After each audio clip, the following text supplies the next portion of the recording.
fame. If you win it, comes and goes in a minute. Where's the real stuff in life to cling to?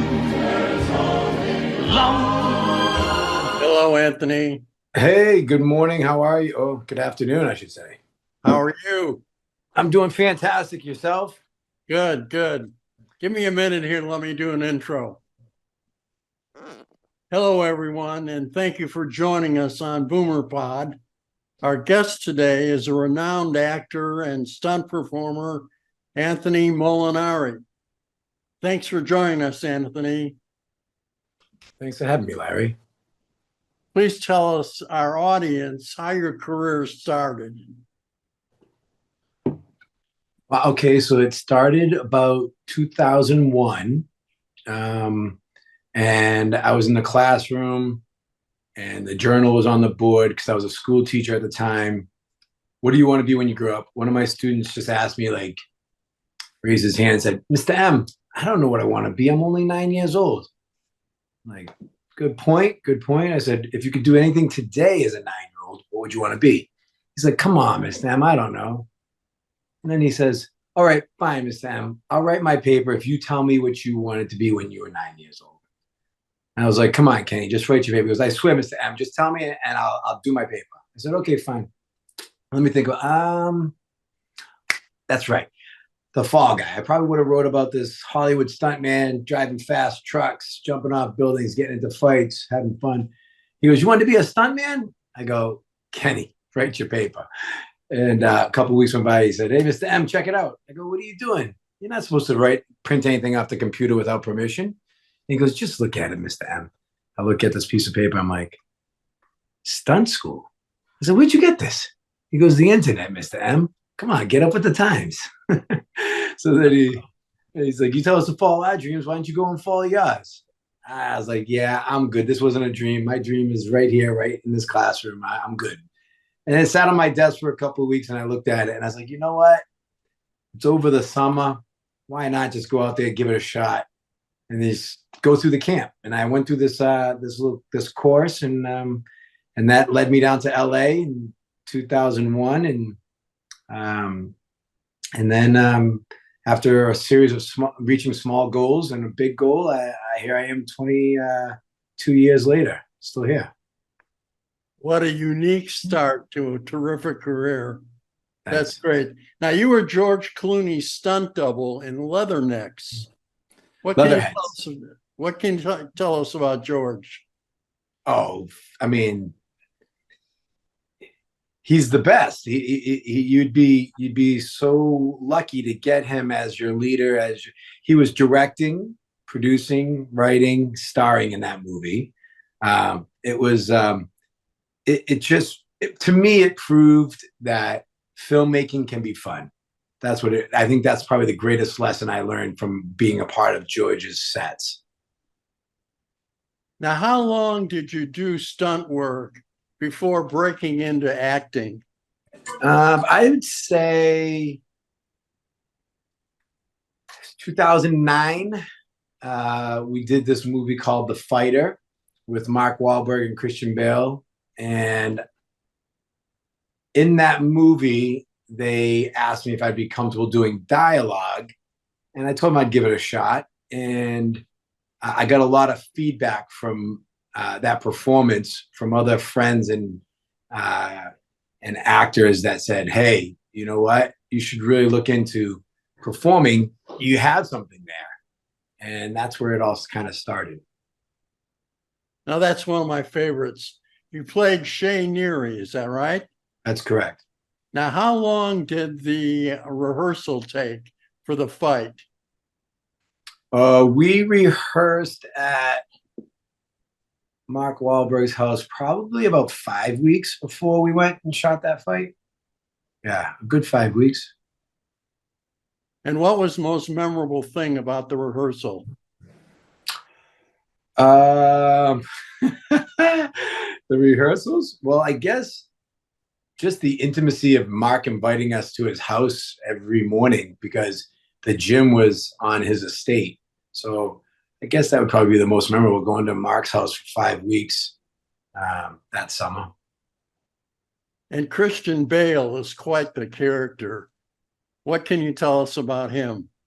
He's one of my favorites. I mean, he's professional, prepared, committed, um, just all in, humble, like very professional, and on top of that, he's an amazing man. I mean, he loves his wife and children, and lives a simple yet very luxurious life, I guess. But yeah, he's a simple man. I like his simplicity. How about Buzzcut and Jack Reacher with Tom Cruise, another great actor? How was it working with him, Anthony? Oh, amazing! I mean, Tom takes it. My experience of Tom is that he takes work and commitment and dedication to the next level.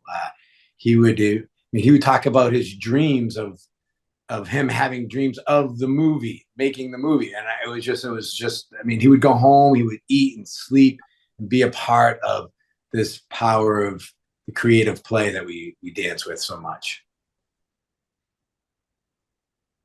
Okay, and your first lead role in a feature film was critiqued by Rotten Tomatoes, and they said The Last Deal certainly has the muscle to rub shoulders with any crime thriller that comes to mind, and Molinari's performance makes it even better. That was by the critic. Now, an audience member says Anthony Molinari was great in Tenet and The Fighter, and he's amazing in this too. Do you pay more attention to the critic reviews or the audience reviews? Oh, I don't pay attention to many reviews. That's the first time I've heard both of those. That's amazing. I'm so humbled.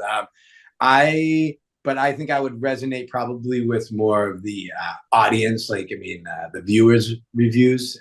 That's my initial gut feeling would be, yeah, if it's getting out there to the people, then that's the whole point. I mean, really, to me, the main point of doing what we do is to move people, whether that be in any direction, just as long as we're moving you. And because I feel like that's kind of the key to life is just keep on moving. Okay, well, over the last 20 years, you've performed, I understand, in over 200 different television shows and feature films. That's quite a record. How did you do it?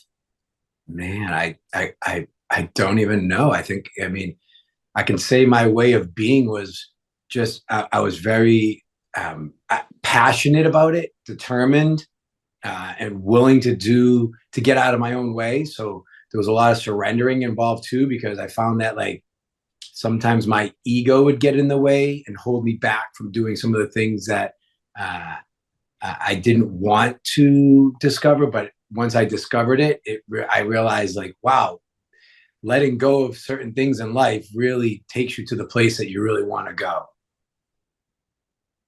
Now, what were the challenges that you faced in the movie Tenet?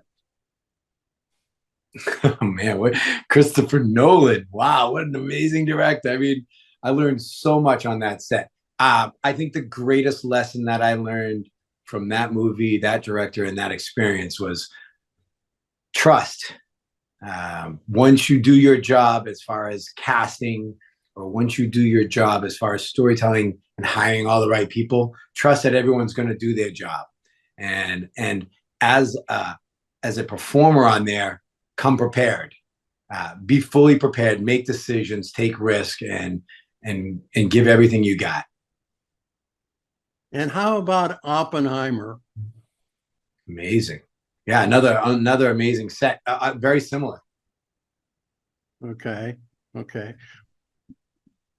Tell us about your family. Oh yeah, sure. I was born in Worcester, Massachusetts. My mom, Joyce Molinari, my dad, William Molinari. I had an older sister, Christina, and a younger brother, Billy. Born and raised there. My mom was pretty much a full-time stay-at-home mom when we were younger, until my parents got divorced in my mid-teens. And my mom, right before that, started working for the schools, driving buses because she wanted to be home for when we came home from school, and then transitioned into working at the post office, working nights, unloading the trucks at nights. My father was inside sales.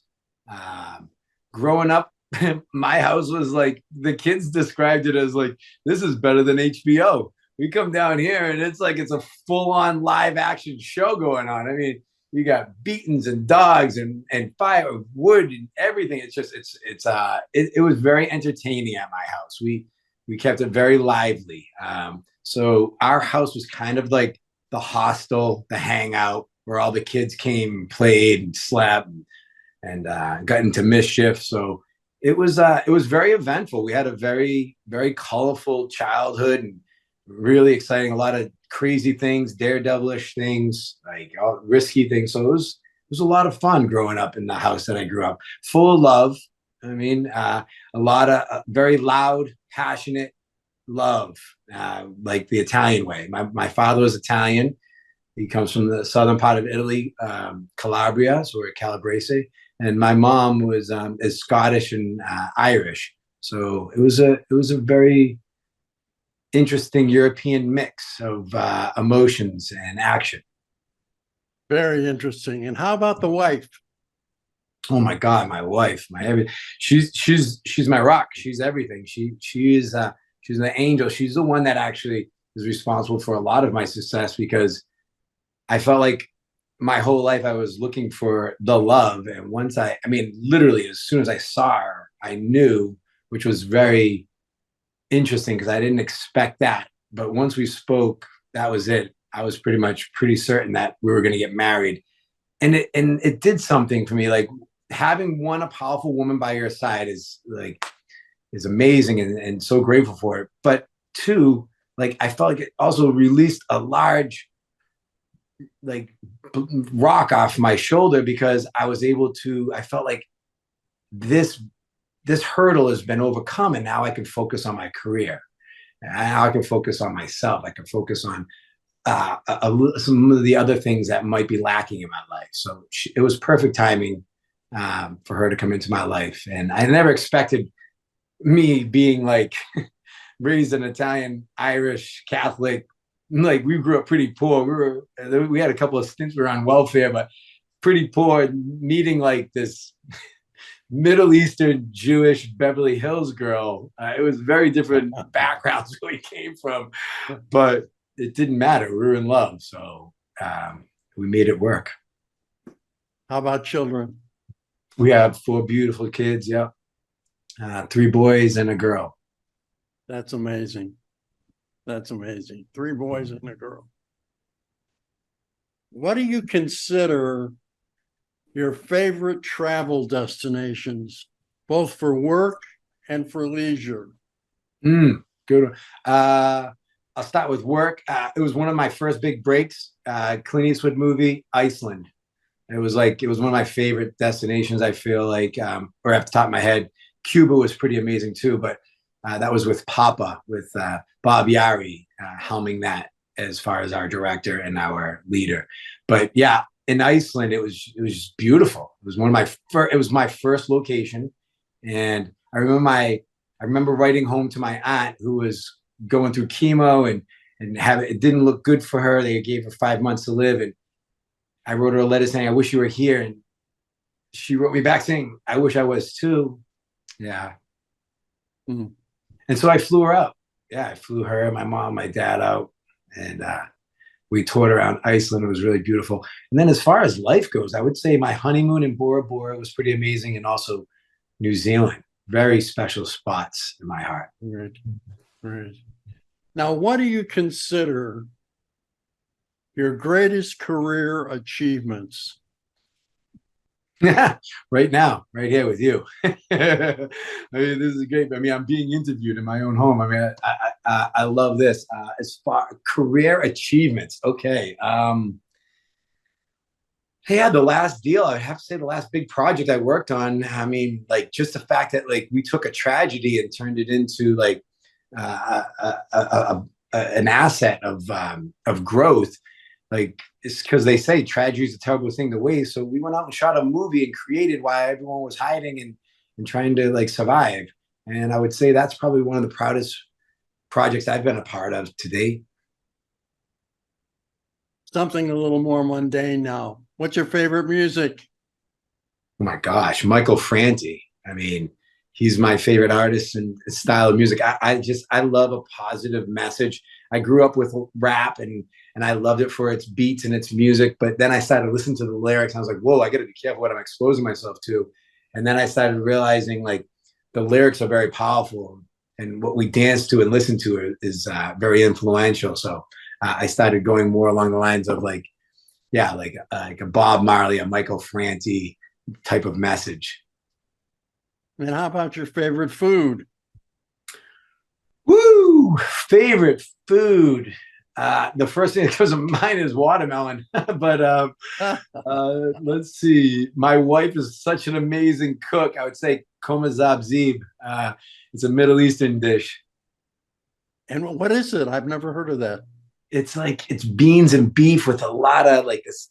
It's just it's not cabbage. It's some type of beautiful herb, and it feels almost like a kind of like a cabbage or a cilantro and all this stuff kind of mixed together. Ooh, that sounds good. It sounds good. What have I missed, Anthony, that you'd like to comment on or pitch? Not much. I mean, just that like what I've noticed on this journey was that I came in to become a stuntman. And the next typical step after being a stuntman would be a stunt coordinator. So most of my career, I was very focused on being a stunt coordinator after becoming a stuntman. And what I realized during that journey was that I had another avenue to go down. That was acting. And I shifted and I wasn't really open to it at first.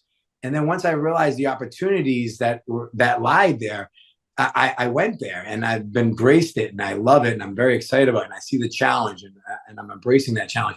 And I'm also doing other things that I'm thinking outside the box, which is like producing right now, producing a couple of movies, which is really fun. And the last deal being the last one that I produced. But I'm coming to find out that I just like a lot of different avenues in this creative world of storytelling, that being movie making and TVs.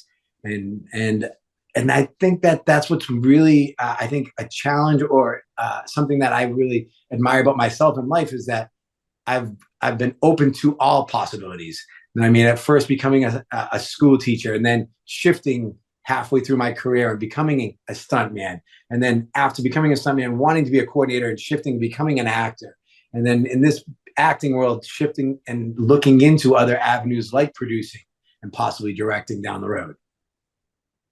Have you left the stunt world behind? No. That's, I will always be a stuntman. You know what I mean?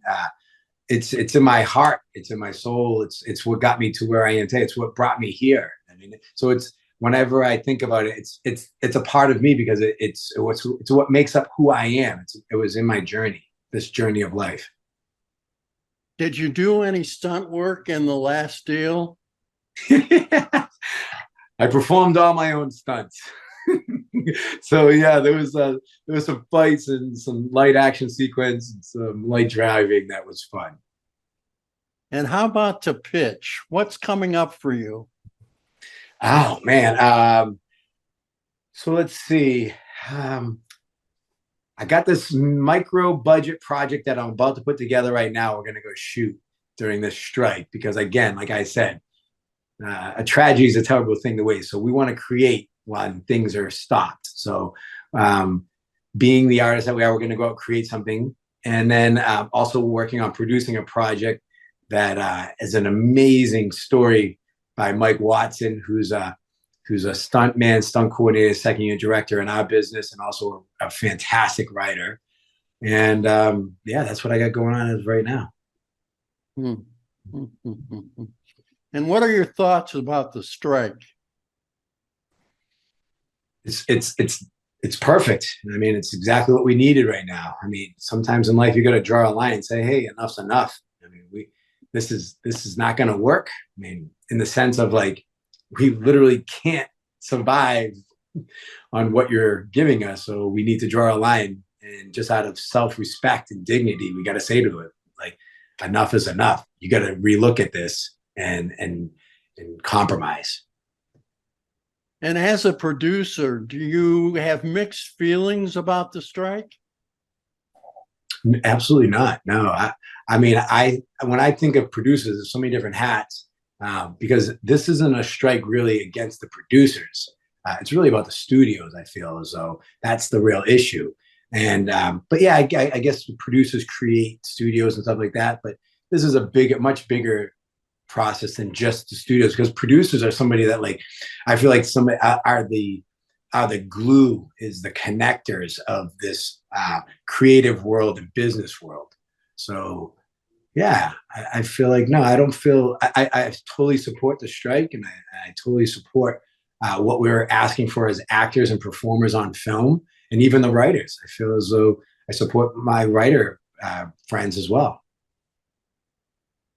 Well, I want to thank you for being with us on Boomer Pod today, Anthony.